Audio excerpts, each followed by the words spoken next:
Hello mga ka-Team Tinix, ayan, magandang araw po sa inyong lahat, sa aking mga followers, at kahit hindi po maganda ang araw sa akin, so magandang araw po sa ating lahat. So for today's video, ang aking pong isi-share sa inyo at ang ipapakita ko po sa inyo ay kung paano i-fix at tanggalin ang ating mga plug content sa ating FB page.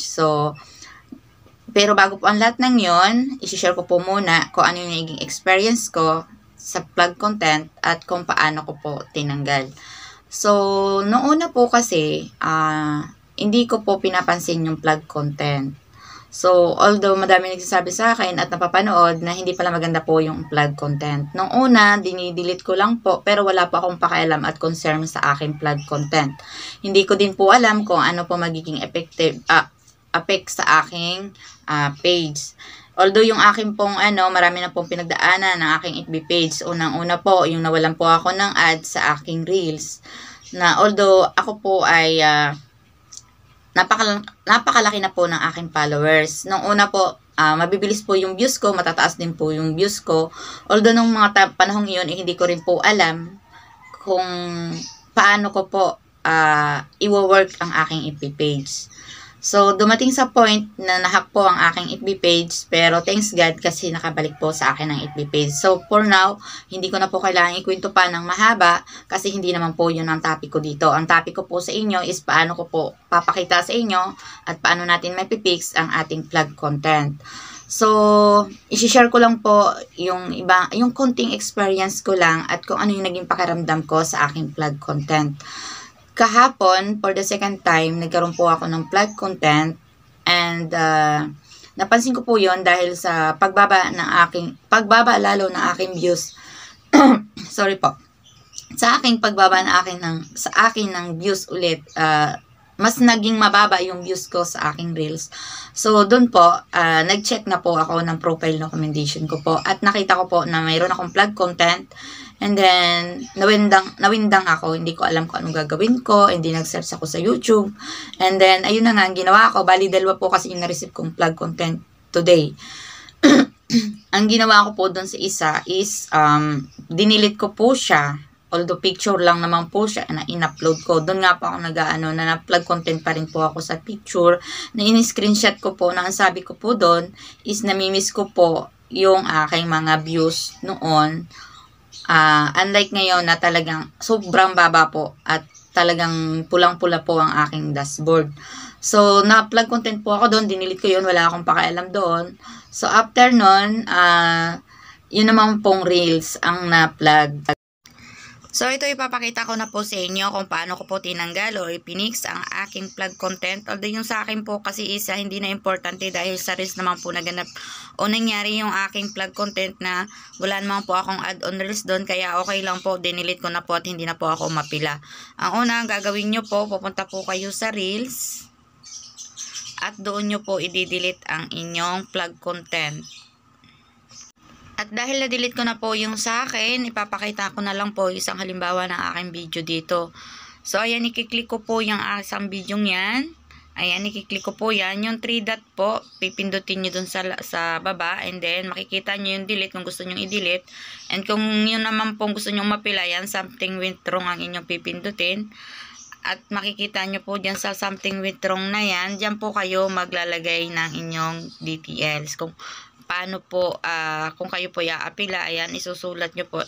Sa una yan, i-include nyo po yung report nyo. Magdi-describe po kayo dun sa taas. Yan, isusulat nyo po halimbawa kung anong hello meta, ganun something. Kung anong gusto nyo sabihin, kung anong issue ng inyong kung bakit na-plug content o mayroon ba dapat kayong i-apila. And then after nun, kukunin nyo yung screenshot ng inyong video na-plug content. Then, i-attach nyo dyan, and then nakita nyo yung pinakaparang arrow dun sa taas, dun nyo naman isi-send yung report. Yung sa akin naman po, gaya ng sinabi ko sa inyo, wala na pong halaga sa akin yung reels kasi wala nang ads. So, ang ginawa ko po dyan ay dinilit ko na lang.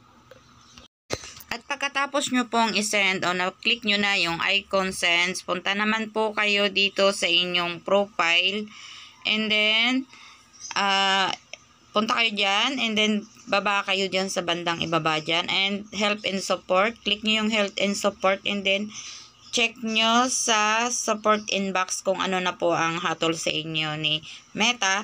At kung ano man po maging hatol sa inyo ni Meta, i-accept nyo naman po. At kung okay naman po, edi mas mabuti. Ang gagawin nyo naman after that, pupunta naman kayo sa file recommendation. Doon yun sa manage. So, ayan, manage. Ayan, kung makikita nyo, sobrang baba na po ng aking mga views at ng aking engagement. Ayan, dyan nyo po makikita kung kayo po ay page recommendation na ulit at yung inyong profile is recommended na ulit.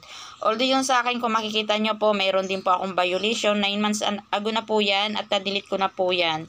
Hindi ko po alam kung bakit talagang naka-fix na po siguro yan dyan ni Meta. Hindi ko po alam. So, nakakalungkot po na yan yung nakikita ko sa aking page.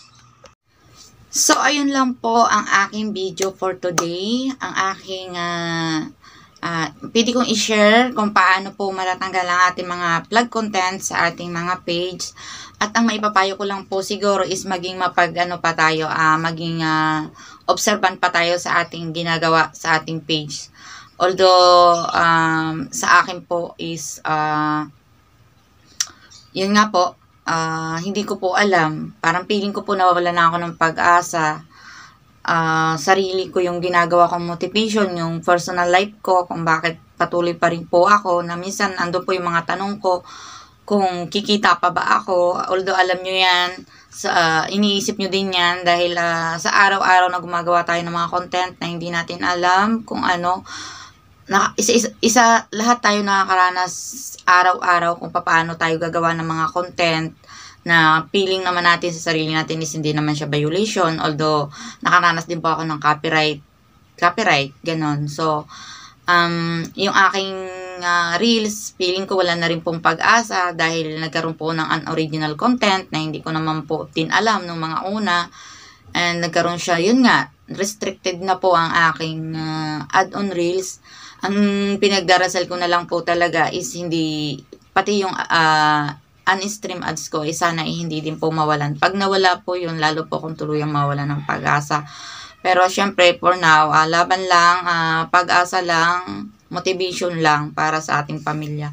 Yun naman yung ginagawa natin. Unang-una, para kumita po tayo sa ginagawa natin dito at papapakahirap natin sa FB page.